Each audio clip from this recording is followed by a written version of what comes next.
Alright folks, continuing on from the previous animation ramble, some things have changed recently and it concerns a certain movie coming out in summer 2018, but we'll get there when we get there.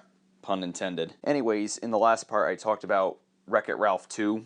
It doesn't have a title yet, so the untitled Wreck-It Ralph sequel. And I also talked about Peter Rabbit, which is going to be a live-action CG hybrid that's going to be released by Sony, and it's very possible that they might brand it as a Sony animation project the same way they did with Goosebumps a year ago. Now I want to talk about Blue Sky's Anubis, and I have a feeling that this movie is going to be pushed back. It's still set for March 23rd, 2018, which is the same day as Peter Rabbit, and the thing is, Blue Sky has barely announced anything on this movie. This movie has been in development for an eternity. I think the earliest it was announced was in 2008, and over the years it kind of flip-flopped. Like, some sources said it was going to be a Blue Sky movie, other sources said it was going to be a Fox Animation, like Fox Animation on their own, because Fox Animation does have a house of their own apparently, like they have a studio of their own. I mean, they slated a couple pictures, like one of them was Nimona, which is based on the graphic novel of the same name. They also had another project called Welcome to the Jungle, but these were all announced over the last few years, and we've heard very little about them. So Fox Animation is kind of a mystery to me, but over the years Anubis has kind of been billed as a Blue Sky film, but it's also been called a Fox Animation film. But I'm just going to refer to it as a Blue Sky film because it seems like that's what it's going to be. It's based on a book called The Anubis Tapestries Between Twilights, which is by Bruce Zick. It's a novel that came out in 2006, and it's basically what it says on the cover. It's basically,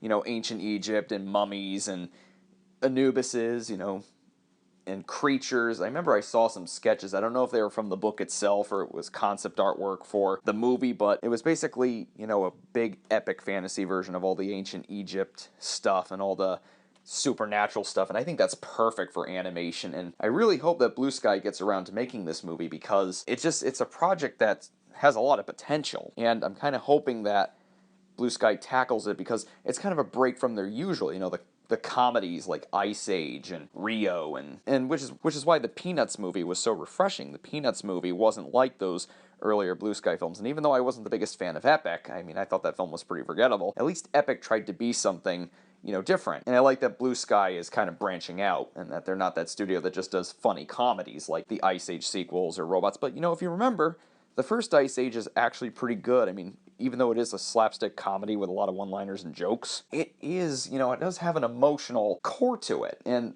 the character work in that movie is great. You know, when I rewatched Ice Age for the first time years ago, I was struck by how well written it was and how it, you know, held up. I was very impressed. Anyways, Blue Sky rambling aside, Anubis, out of all their projects that they have in production, it's the one I'm looking forward to the most. That is, if they, you know, get around to actually doing it. We've heard nothing on this movie. In fact, it was supposed to come out this summer. That plan was in place back in 2013, but then they announced that Ice Age 5 was coming out this summer instead. So that pushed Anubis all the way back to March 2018. We haven't heard anything about Anubis ever since. I don't think it even has a director. It was also shockingly absent from a press release that Fox put out not too long ago concerning their consumer products. They mentioned Ferdinand, which Blue Sky is releasing in Christmas 2017, and they mentioned Pigeon Impossible, which is coming out in 2019, but there was no mention of Anubis, so it makes me wonder if is this a Blue Sky film, or is it still a thing? Is it Fox Animation? Has it been ported to another studio? Who knows? It's a mystery. But if it ever does go through, I'm looking forward to it. It sounds like a lot of fun, and I want to see animation tackle those, you know, stories, you know, those... I want to see animation do more big fantasy stuff like that. Alright, so after Anubis, we have an untitled LAIKA production. And apparently this is not going to be Wildwood or Goblins,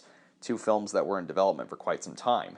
Travis Knight, the CEO of LAIKA and also the director of their latest, Kubo and the Two Strings, a fantastic film, he talked about what this new feature would be like. And he said that while it's going to be a family-friendly film for the most part, it's going to have an adult protagonist because LAIKA's 4 movies are all about kid protagonists. This one's going to be about an adult protagonist. And it's going to deal with adulthood, and it's going to be very different from LAIKA's previous films. And It seems like it's going to be a very gutsy kind of family movie, and I think almost all of LAIKA's stuff is very gutsy for family entertainment. I like that their work has real edge to it. I like that they're not afraid to put some bite into their movies, stuff that might scare kids. And Kubo and the Two Strings was definitely no different from Coraline and Paranorman, and it had a very thoughtful, very mature story. So this sounds like it's going to be another winner. It's set for April 4th, 2018. Kind of an unusual date. It's a Wednesday, and that's actually the Wednesday before the Friday Disney is opening a live-action blockbuster of their own,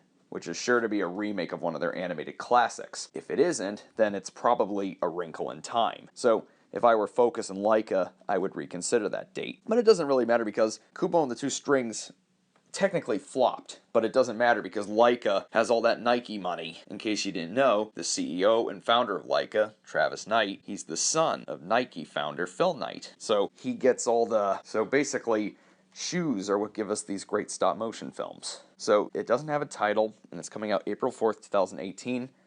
I'm pumped. Next up, we've got How to Train Your Dragon 3.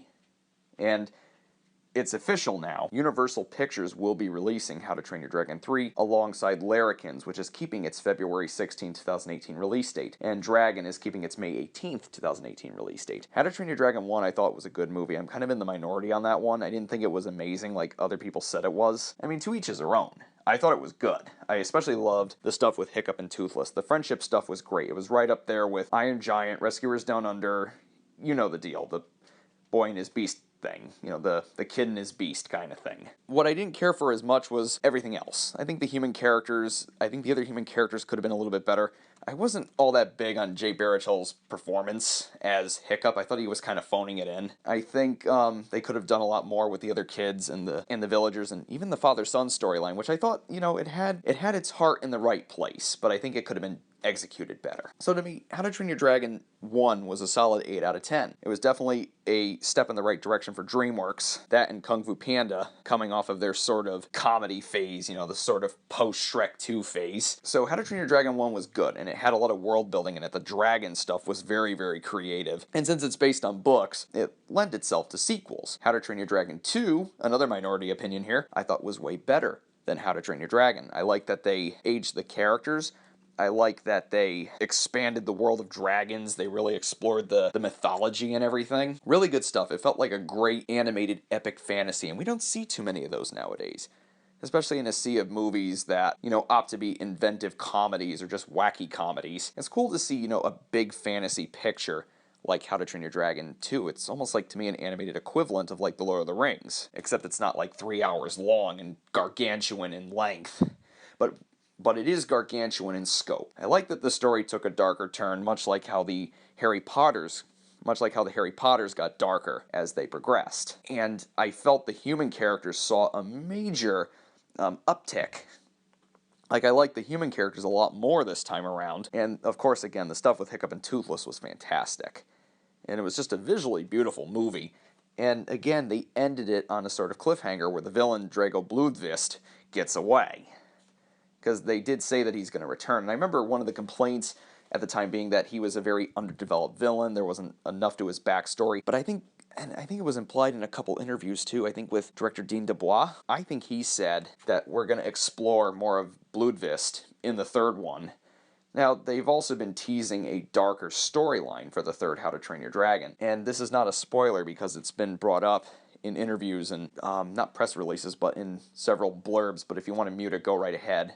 I'll put the thing that I'll basically notify you in the video itself when you can turn the audio back on. The third installment will deal with the disappearance of dragons, like the dragons going away. And I wonder, you know, what that will entail. I just wonder what that will bring to the table. It's a very interesting idea, and I like that they're going to play it straight because I think with the Kung Fu Panda trilogy, I think DreamWorks kind of squandered it a bit. Now, don't get me wrong, I like Kung Fu Panda 3 a great deal, but I didn't think it was as strong as the first two. The second one in particular took a darker turn. It was more emotional. It had a much more dangerous threat. You know, Lord Shen was a fantastic villain. I think he's my favorite DreamWorks villain to date. You know, they really developed Po as a character. It just gets a lot right, and it balances the comedy and the drama well for the most part. There's some moments where does feel a little unbalanced, but those are like minor little nitpicks. It's a solid 9 movie. Even 9.5. I do think it's better than its predecessor by a considerable margin, and that's saying a lot because the first Kung Fu Panda is a very solid movie, but Kung Fu Panda 2 basically took everything that worked about the first one and doubled it. And I think How to Train Your Dragon 2 did that as well. Kung Fu Panda 3, though, I think sort of fell a bit. My biggest problem with Kung Fu Panda 3 was that it relied a little too much on comedy to the point where it was used in scenes where it didn't belong, and the story also felt like it was very rushed. The villain wasn't menacing enough, but I did like what they did with Po and his real father. I liked all that story. I liked that story very much. That was the core of the film, the heart of the film, and it saves it from whatever shortcomings it may have. So Kung Fu Panda 3 was a solid trilogy closer, because I think that's the end of Kung Fu Panda. If they make another one, cool, but I think they ended it. I think they ended it on a great note. Anyways, the way I see the Kung Fu Panda trilogy, I honestly think it's a lot like the original Star Wars trilogy, in that the first Star Wars was excellent. You know, it was a great escapist fantasy adventure set in space. Empire Strikes Back doubled down on that. It made it darker. The story had a lot more character development. There was so much. They expanded the mythology.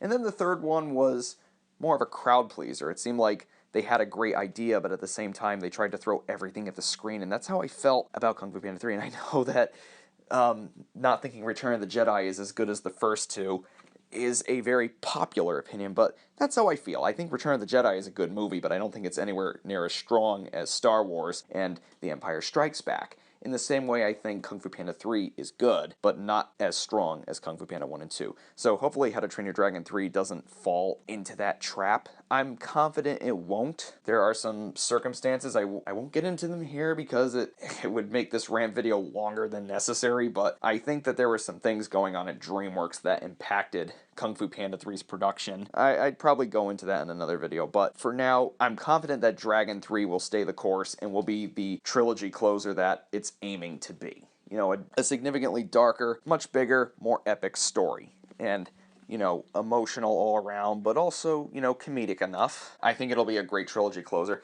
and could possibly seat it next to Toy Story as one of the great animated film trilogies.